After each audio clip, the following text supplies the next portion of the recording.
आपण पाहताय न्यूज 18 लोकमत। गडचिरोलीत भाषण सुरू आहे, तिकडे आपलं लक्ष असणार आहे, पण तुर्तास बातम्यांचा वेगवान आढावा। मुख्यमंत्री एकनाथ शिंदे कोल्हापुरात दाखल झालेत। हातकणंगले आणि कोल्हापूर मतदारसंघाचा आढावा घेण्यासाठी शिंदे यांच्या उपस्थितीत बैठक होणार आहे। तर दुसरीकडे अपक्ष आमदार प्रकाश आभाळे यांनी मुख्यमंत्र्यांची भेट घेतली। आभाळे यांनी शुक्रवारी शिंदे यांच्या उमेदवारांच्या विरोधात बंडखोरी करत हातकणंगले लोकसभा मतदारसंघातून निवडणूक लढवण्याची इच्छा व्यक्त केली होती। शरद पवार यांनी केलेल्या वक्तव्यावर बारामतीचे उमेदवार आणि अजित पवार यांच्या पत्नी सुनेत्रा पवार भावूक झाल्याचं पाहायला मिळालं। बारामतीत पवार आडनावालाच मत द्या असं आवाहन अजित पवार यांनी केल्यानंतर एक मूळ पवार आणि दुसरे बाहेरून आलेले पवार असा पलटवार शरद पवार यांनी केला होता।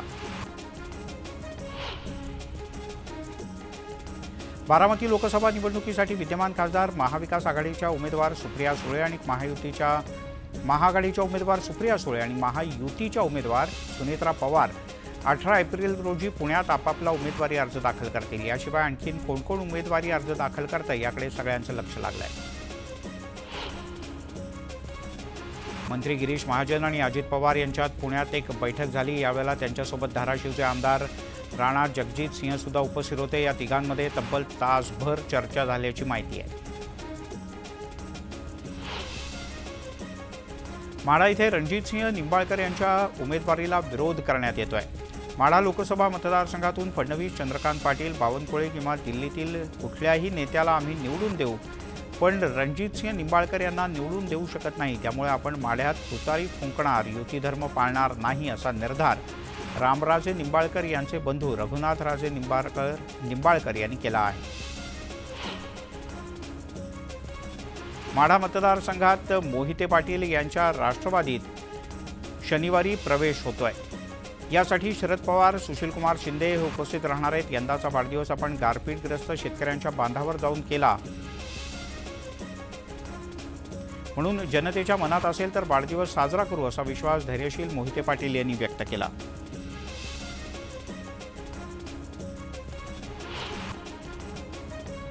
ठाकरे गटाचे नेते संजय राऊत यांनी पुन्हा एकदा पंतप्रधान नरेंद्र मोदी यांच्यावर टीका केली आहे। मोदींचा चेहरा एवढा गंभीर आहे की आता लोक घाबरायला लागलेत, कधीही टीव्हीवर येतील आणि काही घोषणा करतील असं म्हणत संजय राऊत यांनी मोदींना खोचक टोला लगावला। हा चेहरा नकोय आता लोकांना, इतकी भयंकर कांड 10 वर्षात केलेत असं राऊत म्हणाले। वडेट्टीवार यांच्या भाजप प्रवेशासंदर्भात ज्या हॉटेलमध्ये बैठक झाली त्या बैठकीत मी होतो, माझ्याकडे त्या बैठकीचे फोटो आहेत असा खळबळजनक दावा मंत्री धर्मराव बाबा आत्राम यांनी केला। वडेट्टीवार यांच्या ब्रह्मपुरी मतदारसंघात भाजपला 50,000चा लीड मिळेल असं वक्तव्य देखील आत्राम यांनी केलंय। वडेट्टीवार यांच्याबद्दल आत्राम यांचा हा धक्कादायक दावा अनेकांना आश्चर्यचकित करून गेला। माझ्या प्रचाराला प्रतिसाद मिळत असल्यानं घाबरलेले आत्राम नको ते आरोप करत सुटलेत असा घणाघाती आरोप विजय वडेट्टीवार यांनी केला आहे। भाजप प्रवेशाच्या संदर्भातल्या बैठकीचे पुरावे द्या, मी राजकारण सोडतो असं आव्हान वडेट्टीवार यांनी आत्राम यांना दिलंय। राहुल गांधी यांनी मॅच फिक्सिंग असा शब्द वापरला। दुर्दैवानं महाविकास आघाडीनं तो शब्द प्रत्यक्ष महाराष्ट्रात उतरवला असं मानत असल्याची टीका प्रकाश आंबेडकर यांनी केली। काँग्रेसमध्ये लढण्याची ताकद नसल्यामुळे त्यांनी उबाठाच्या समोर नांगी टाकलेली असल्याचा टोलाही त्यांनी लगावला। सांगलीचे प्रतीक पाटील आम्हाला भेटून गेले, त्यांना आम्ही पाठिंबा देऊन निवडून आणू असंही त्यांनी नमूद केलं।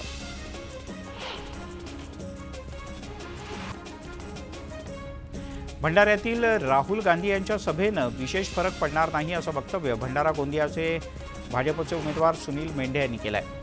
तर रविवारी होणाऱ्या अमित शहा यांच्या सभेनं नवचैतन्य निर्माण होईल असा विश्वास सुनील मेंढे यांनी व्यक्त केला। रत्नागिरी सिंधुदुर्ग लोकसभा मतदारसंघात नारायण राणे यांच्यासाठी आशिष शेलार मैदानात उतरले। शेलार यांनी सावंतवाडी मतदारसंघात कार्यकर्त्यांशी गाठीभेटी घेतल्या। यासोबतच मॅरेथॉन बैठका सुद्धा सुरू आहेत।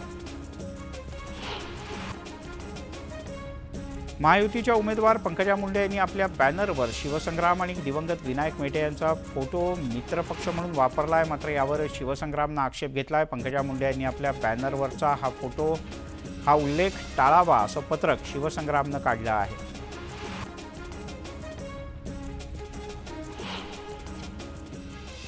थेट जाऊयात शिवसेनेच्या खासदार भावना गवळी बोलतात.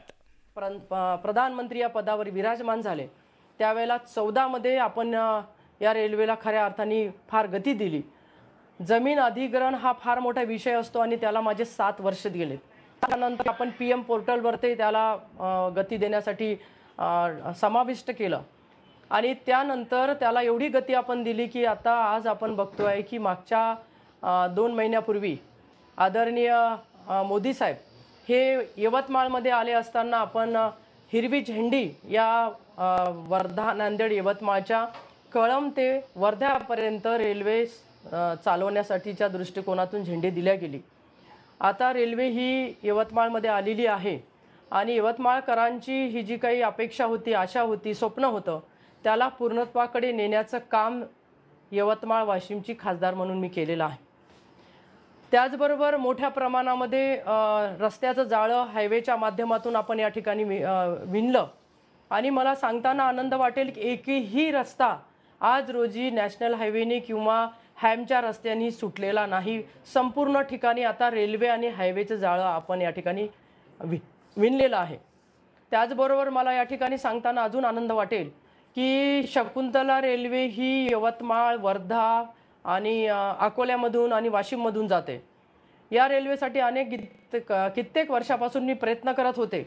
प्रत्येक मंत्र्यांकडे मी जात होते, परंतु ती निक्सन कंपनीच्या ताब्यामध्ये असल्यामुळे 19 मंत्री महोदयांनी, रेल्वे मंत्र्यांनी की मी एवढे कोटी रुपये त्या कंपनीला नाही देता येणार अशा पद्धतीचा त्यांचा रोल असल्यामुळे मला 19 मध्ये ती मंजूर करता आली नाही. त्यानंतर जवळजवळ कोरोनामध्ये 2.5 वर्ष आपले गेलेत.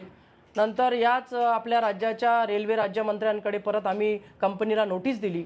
त्यानंतर ही रेल्वेकडे खात्याकडे ही रेल्वे आली आणि मला सांगताना अजून आनंद होईल की आदरणीय मुख्यमंत्री एकनाथजी शिंदे साहेब यांनी आमच्या खासदारांच्या बैठकीमध्ये या रेल्वेचा अर्धा हिस्सा म्हणजे 50% भाग जो आहे तो सरकार घेईल अशा पद्धतीचा निर्णय घेतला आणि आदरणीय उपमुख्यमंत्री दादांनी सुद्धा तो विषय सभागृहामध्ये मांडला, ते आपण बघितलं. त्याचबरोबर वाशिम, पुसद, माहूर आणि आदिलाबाद याला सुद्धा 50%चा निधी आपण दिलेला आहे. 11 बॅरेजेस वाशिममध्ये केल्यामुळे मोठ्या प्रमाणामध्ये सिंचनाचा प्रश्न या ठिकाणी होता, तो आपण सोडवलेला आहे. त्याचबरोबर 3 नवीन बॅरेजेसला सुद्धा आपण वाशिममध्ये मान्यता मिळवून घेतली की जे बॅरेजेस आपण मंगरुळ आणि कारंजा तालुक्यामधल्या शेतकऱ्यांना त्याचा फार मोठा फायदा होणार आहे. एवढ्यावर मी थांबले नाही. या जिल्ह्याला डिग्री कॉलेज आणण्याचं काम मी केलं, केंद्रीय विद्यालय आणण्याचं काम मी केलं. यवतमाळला सुद्धा केंद्रीय विद्यालय आणलं आणि यवतमाळला 24 कोटी रुपये उपलब्ध सुद्धा करून दिले. यवतमाळला सुपर स्पेशालिटी हॉस्पिटलसाठी केंद्राकडनं 150 कोटी रुपये आणलेत आणि आज रोजी या ठिकाणी असणारं नवोदय विद्यालय असेल, केंद्रीय स्कूल असेल, डिग्री कॉलेज असेल, साखऱ्यासारखा एखादा 2 कोटीची मोठी अद्ययावत शाळा असेल, या सगळ्या विषयावर सातत्याने पाठपुरावा करून लक्ष देऊन हे कामं मी करून घेतली. एवढेच नाही, अनेक कामं मला सांगता येतील की जी माझ्या या 25 वर्षामध्ये मी केली.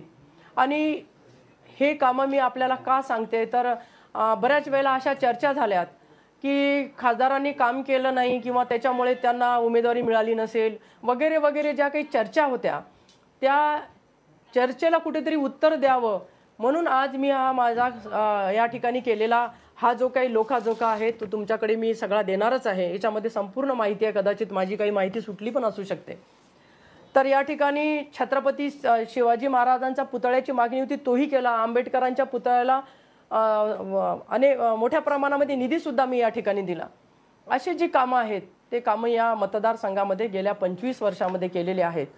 परंतु एक गोष्ट या निमित्ताने मी आपल्या सगळ्यांना सांगू इच्छिते की अशा पण चर्चा मी प्रचाराला निघाली नसल्यामुळे झाल्या की मी नाराज आहे. एक गोष्ट आपल्या सगळ्यांना मी या ठिकाणी स्पष्ट करू इच्छिते, नाराज होणाऱ्यापैकी मी नाही आहे. मला खंत जरूर वाटला की मी इतके वर्ष काम केलेत आणि इतके वर्ष काम केल्यानंतर मला एकदमच कसं काय असं होऊ शकतं, कारण बाकीच्या अनेक खासदारांना 5 वेळेला असतील, 3 वेळेला असतील, कोणी 4 वेळेला असतील, त्या सगळ्यांना या ठिकाणी उमेदवारी मिळाली. त्याच्यामुळे मला खंत वाटली आणि म्हणून कदाचित थोडंसं मला ती खंत असल्यामुळे मी बाहेर पडले नाही. परंतु आदरणीय मुख्यमंत्री साहेबांनी ज्या पद्धतीने या राज्यामध्ये काम उभं केलं ते आमचे सर्व आहेत आमच्या पक्षाचे। आणि तुम्ही सगळ्यांनी बघितलं की माझ्या वडिलांनी जे काही शिवसेनेचं काम या ठिकाणी 85 पासून सुरू केलं आणि शिवसेना मुळामध्ये आमच्या म्हणजे घराने त्यासाठी योगदान दिलेलं आहे। आणि ते करत असताना आज रोजी आदरणीय शिंदे साहेब ज्या पद्धतीने काम करतात, रात्रीचे 12 वाजू दे, 4 वाजू दे, 5 वाजू दे, लोकांसाठी पोटतिडकीने काम करतायत। त्यांनी जे काम केलेलं आहे आणि त्यांचे हात मजबूत करण्यासाठी मी आता मैदानामध्ये आपल्या उमेदवार जे आहेत जयश्रीताई त्यांच्यासाठी उतरणार आहेत। आणि दुसरं महत्त्वाचं आहे की आदरणीय या देशाचे प्रधानमंत्री, यशस्वी प्रधानमंत्री मी असं म्हणेल, नरेंद्रजी मोदी साहेबांचा नारा आहे 400 पार, आणि त्याला सुद्धा साथ देण्यासाठी निश्चित हे माझं कर्तव्य आहे की मी या ठिकाणी महायुतीचं या आपल्या उमेदवारासाठी काम करण्याच्या दृष्टिकोनातून मी समोर निघालेली आहे। या ठिकाणी आज रोजी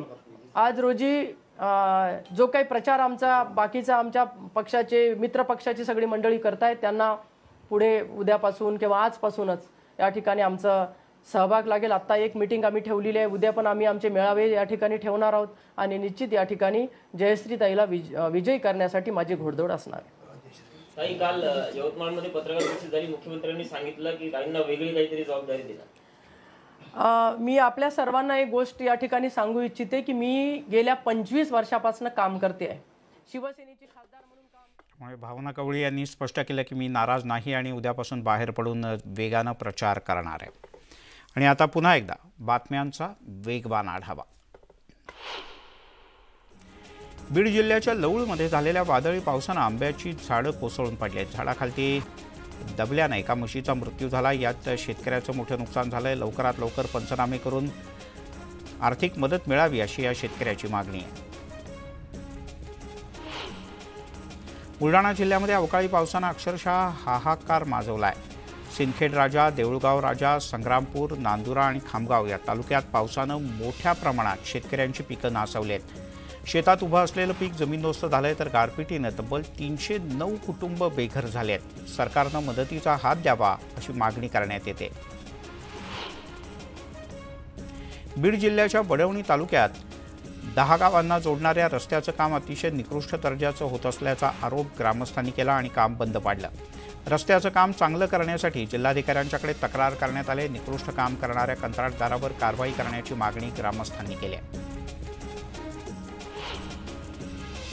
बीडच्या गेवराई शहरात 20,000 वह्यांच्या माध्यमातून डॉक्टर बाबासाहेब आंबेडकर यांचं भव्य प्रतिमा चित्र साकारण्यात आलं। गेवराईचे भूमिपुत्र चित्रकार उद्देश पघळ यांनी ही प्रतिमा रेखाटली।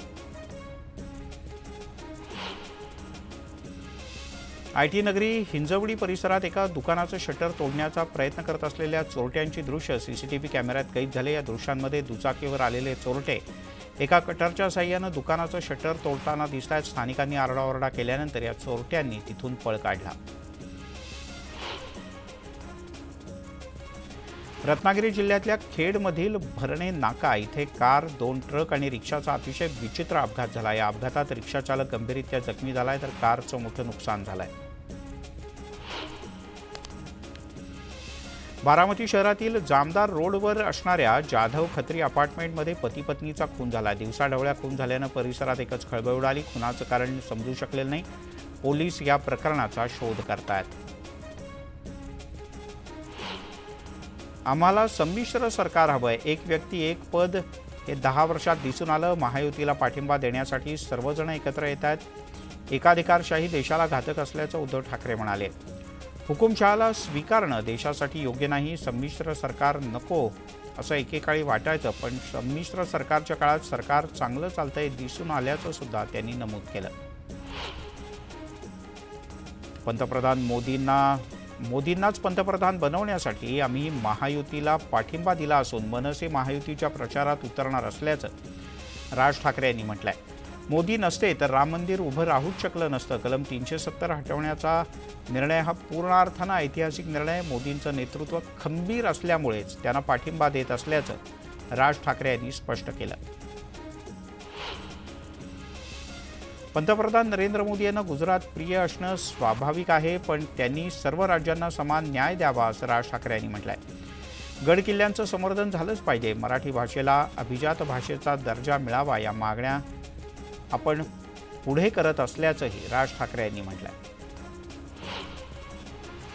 मनसेची रविवारी पुन्हा एक शिवतीर्थावर बैठक होणार आहे. या बैठकीत समन्वय समितीची एक घोषणा करण्यात येईल. या समितीमध्ये बाळा नांदगावकर, नितीन सरदेसाई, अविनाश अभ्यंकर, संदीप देशपांडे आणि दिलीप धोत्रे यांच्या नावांचा समावेश असू शकतो. बुलेटिनमध्ये घेऊयात एक छोटासा ब्रेक, लगेचच परत येतोय.